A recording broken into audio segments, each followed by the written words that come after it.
Even with all the crossover the MCU can muster, there are major characters with whom Thor has never shared the screen. A few were missed connections. Others were lost when Thor came back to reverse the Thanos snap heard round the universe. These are the 6 heroes that would make Thor say, "Who the hell are you guys?" Since Peter Parker has been in so many movies, it feels odd that he and Thor haven't had a formal introduction. They'd probably get on famously. There's no doubt the impressionable Parker would be very starstruck to meet not just another magical hero like Doctor Strange, but a god and all that. Meanwhile, Thor would no doubt find the young man's enthusiasm very charming. Hey, we haven't officially met. Cool. Unfortunately, all the times Peter has been most relevant to a movie's plot were specifically those times Thor was not just unavailable, but also usually in a whole other corner of the galaxy. Plus, there was that whole period of time when Peter had turned to dust. Everyone was on the screen in Avengers Endgame, of course, but that doesn't make for a real introduction. Character-wise, they're both in a similar place right now, questioning their identities as heroes, having crises of faith, and feeling that they haven't lived up to their potential. That's a lot of good stock for a relatable dynamic to come together. This one's a twofer. Thor hasn't met either of the Wasps, either Hope or Janet Van Dyne. He's met Scott Lang, and they seem to get along as well as any random guy with an electrical engineering degree can with a near-immortal alien who can channel lightning and is currently living through a really deep depression. But Janet and Hope were both snapped out of existence by Thanos, and of course, Thor was nowhere near San Francisco and Pym Labs at any time during either Ant-Man or Ant-Man and the Wasp. Just imagine how great a conversation between Thor, Traveler of the Cosmos, and Janet, long-lost vagabond of the quantum realm, might be. Technically, there's no proof as to whether Thor has ever met Sharon Carter. Big ensemble movies, by their very nature, have to hand-wave over a lot of detail, which meant Sharon never got a whole lot of screen time outside of the Winter Soldier. As a S.H.I.E.L.D. agent, Sharon is almost definitely used to encountering the Fantastic and had zero problem dealing with the likes of Steve Rogers. So if she ever did meet Thor, she likely wouldn't tolerate much attitude from yet another superhuman blonde dude. Captain Rogers? Neighbor. Including T'Challa, King of Wakanda, may amount to a technicality, as he and Thor were both at the Battle of Wakanda. T'Challa did at least see Thor, but it was only at the very end when the latter made his big splashy arrival with Groot and Rocket. Considering the fact that very shortly thereafter the good Wakandan king got himself snapped, the two have never actually been acquainted.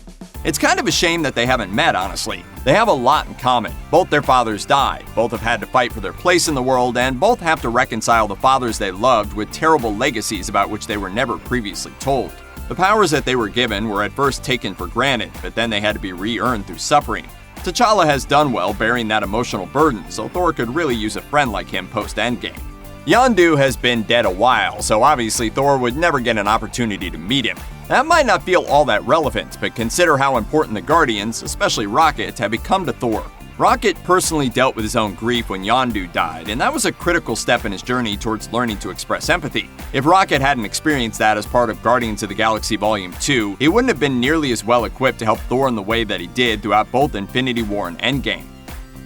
I know who you are, boy, because you're me.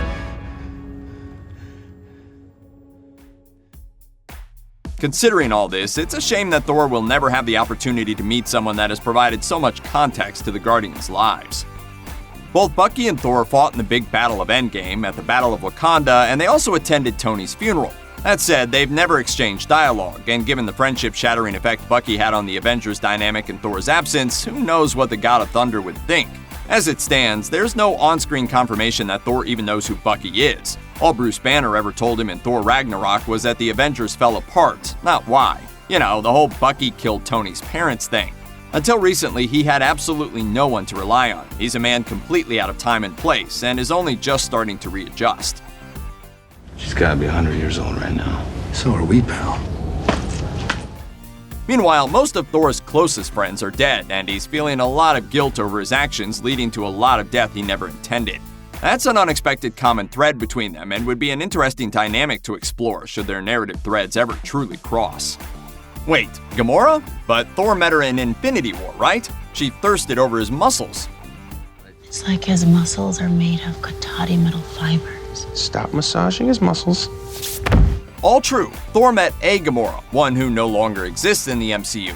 The Gamora that fans came to know and love in the MCU died in Infinity War. A past version of the green-skinned Guardian of the Galaxy from 2014, one with different motivations than that of the heroes her future self fought alongside, appeared in Endgame.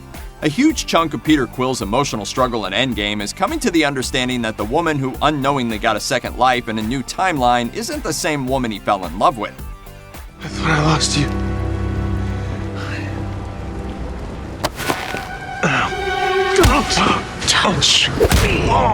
The 2014 version of Gamora, who flashes forward to the year 2023 in Endgame, didn't experience Guardians of the Galaxy, and there's no getting that time back and living it over again. Gamora herself knows something is wrong, which is why she ultimately sided with Nebula and betrayed Thanos in a new way. This Gamora must have the same emotional journey along a different path, and that story will likely be part of the plot of Guardians of the Galaxy 3.